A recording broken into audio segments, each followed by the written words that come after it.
दादी उठ गई आप? आओ ये देखो।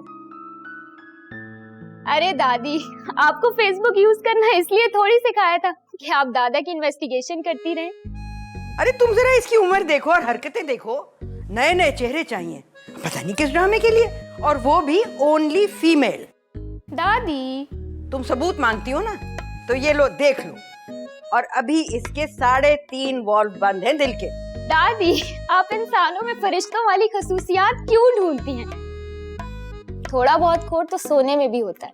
अरे इसमें तो बस खोट ही खोट है, सोने का बुरादा तक नहीं गिरा इस पर। ये तो नहीं हो सकता, कोई तो अच्छी बात होगी दादा में।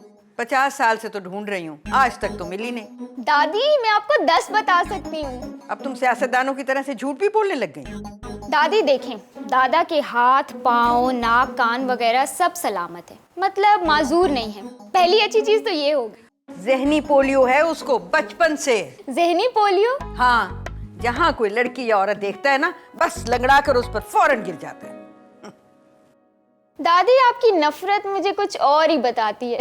आपको दादा से शदीद इश्क है। अरे हटाओ, तुम्हें नाबीना लग रही हूँ मैं? उनकी मोहब्बत में तो हो गई थी ना, तभी तो शादी कर ली उनसे। हालांकि शराफत का जमाना था, मगर पता नहीं इस मक्कार शख्स ने मेरे घर वालों को कैसे घेर लिया। कंगले थे उस वक्त भी, और मैं करोड़ों की जायदाद के मालिक की इकलौती लाडली। बस किस्मत खराब निकली कि इतना सब कुछ होने के बावजूद। दादी प्लीज एक बार दादा को वापस आने दें, प्लीज। नहीं, बिल्कुल नहीं, हरगिज हरगिज नहीं। दादी क्या आप नहीं चाहती कि मेरी शादी हो? अरे बेटा, तुम क्यों चाहती हो कि तुम्हारा ससुराल सारी उम्र तुम्हें इस शख्स के ताने दे? मैं करूंगी तुम्हारी शादी इसके मरने के बाद।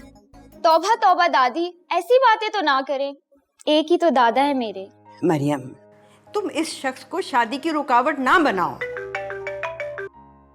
हेलो आंटी जी, अस्सलाम वालेकुम। जी आंटी, कैसी हैं आप? ठीक ठाक, आप कैसी हैं? सब ठीक। जी जी।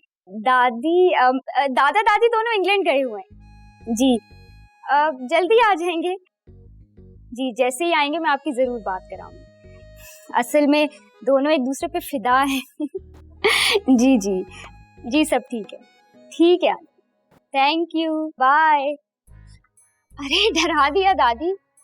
ये किससे झूठ बोल रही थी तुम? किसी से नहीं। मरियम, क्या है दादी?